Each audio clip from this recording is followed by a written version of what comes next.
Alright, so we've got our Cricut design space open, and the first thing we're going to do is go into images, and I've set this up to be on the free and cut only. That's very important. And if you've got free, you've got 67 results to choose from. If you've got the Cricut All Access Pass, obviously you've got a heck of a lot more. So it is worth doing, but today we're going to focus on just what you can do for free. So I quite like this one here, so I'm going to add that in. Now obviously I don't want that to be 8 centimeters wide. I'm going to go with say 4.5 centimeters. Let that do its thing there. Then I'm going to duplicate it, and I'm going to make this one 3 centimeters. There we go. So now I have two different sizes to choose from. Fabulous. Now if you just want it to print it out on your either coloured or patterned cardstock exactly as it is, that's absolutely fine. But if you want to have a different pattern or a different colour to make the circles in the middle, what you can do there is just go into your shapes, select a circle, make that considerably smaller, and then you can just make it so that it's either, you know, the same size as the disc in the middle, or if you wanted to leave a border of your base pattern or colour, you can do that too. You don't need to align it right now, you just need to make sure it's within the constraints of what you want. And then again you're going to duplicate that and do the same thing over here. So we're going to just, yeah, that's within my constraints. Okay, and I'm going to leave these a different colour on purpose. So what we're going to do now is go ahead to our Make It screen, and as you can see it's put the flowers on one mat and it's put our circles on another mat, and that's because we want the circles to be cut out of a different paper or card. If you're using a 30 by 30 you can just leave that as it is. I'm using A4, so I'm going to just change that, and then I'm going to do 4 copies of each, so I'm going to apply that. Oh, it always does that, and I always forget that it does that. It automatically puts you back to 30 by 30. Okay, so now you can see I've got 4 copies of each size, and on this mat I've also got the copies of each side. For some reason it won't let me get to the A4. Typical. Doesn't matter because I know it will fit anyway. So basically that's it. So you know that this one is on your base colour or pattern. So we're going to go ahead with that. And I'm going to be using some medium cardstock today. So I'm going to need my fine point blade, and away we go. Alright, so here I've got the 2 mats, one that I cut the flowers, one that I cut the circles from. So we're going to just go ahead and fold that away. And then you can either use like a, you know, scraper tool or something like that if you don't have nails to lift them off with. For a change I actually have some. Okay, so there's our little circles. Put that out of the way. And then now with this one, if you're not overly confident about lifting the mat away, you can use, depending on the design you've used, you can use a weeding tool and just lift away. Let me show you what I am talking about. I think my husband's been at my tools again.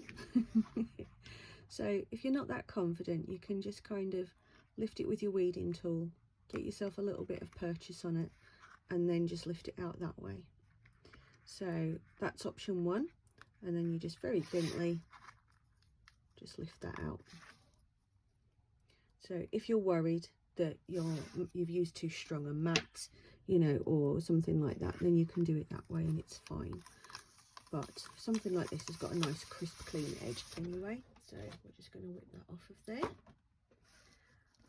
and then just, you can just get it with your finger now, you know, because the outside bit isn't there.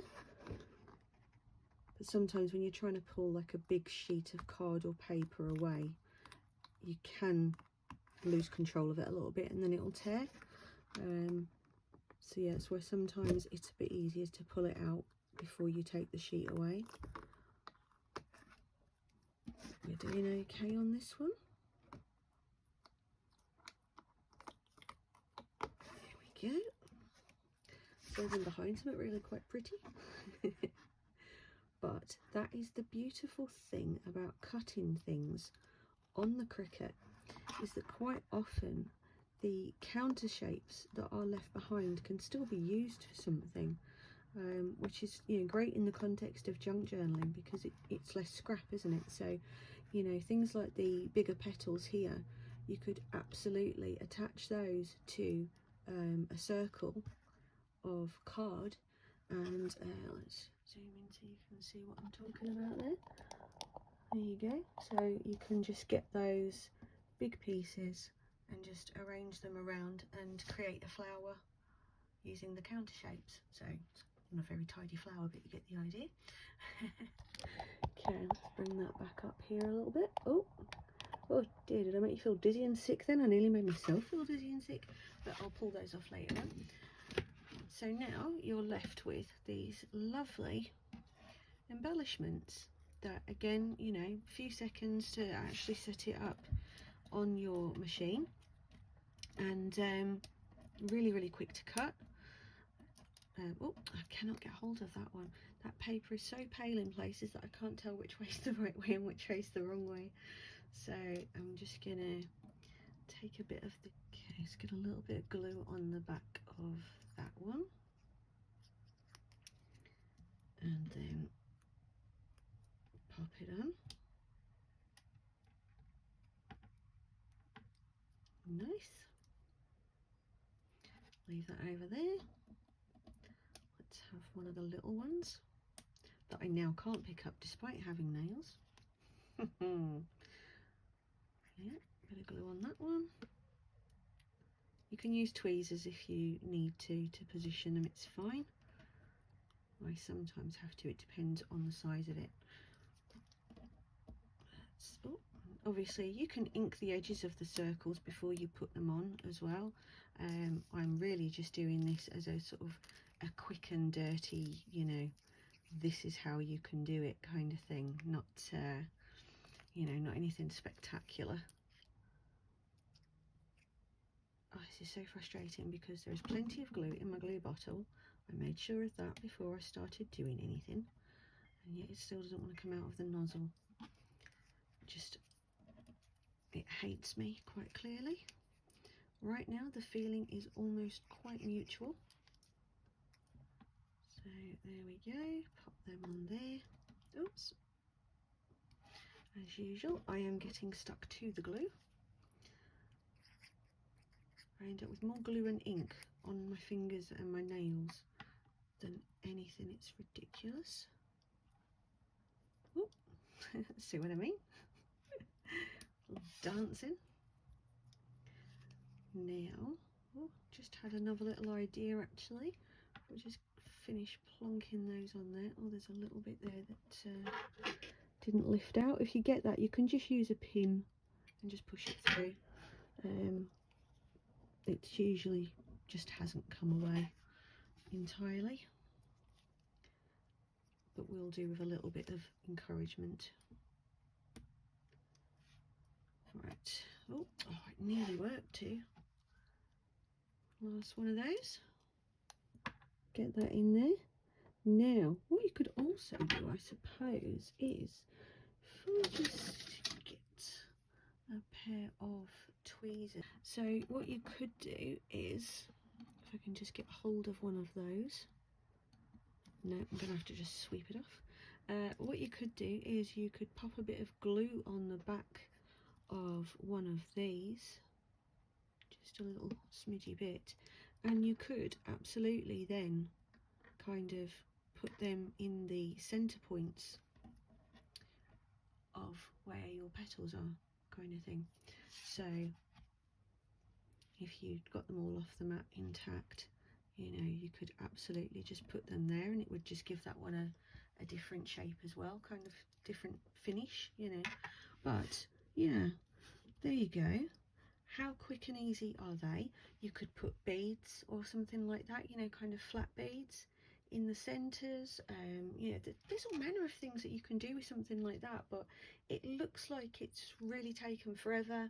The cuts are beautifully clean, so it kind of looks almost, you know, it'll look professional enough. You know, if you're looking to make things to sell, you can absolutely do things like that as well. But these are just going to look great on the fronts of pockets, on journal covers, you know, to adorn folios, tags, you name it. There's all manner of things that you can do with them. But they are quick, they are easy, and they look good. So hope you enjoyed this one, guys. Please do give me a like, a subscribe if you haven't already. Would always be much appreciated. Haven't reminded you guys in a while, but it does make me do a little happy dance in my chair when I see that I've got new subscribers and stuff. It makes me feel all warm and fuzzy inside. So yeah, happy crafting, guys, and I'll see you in the next one.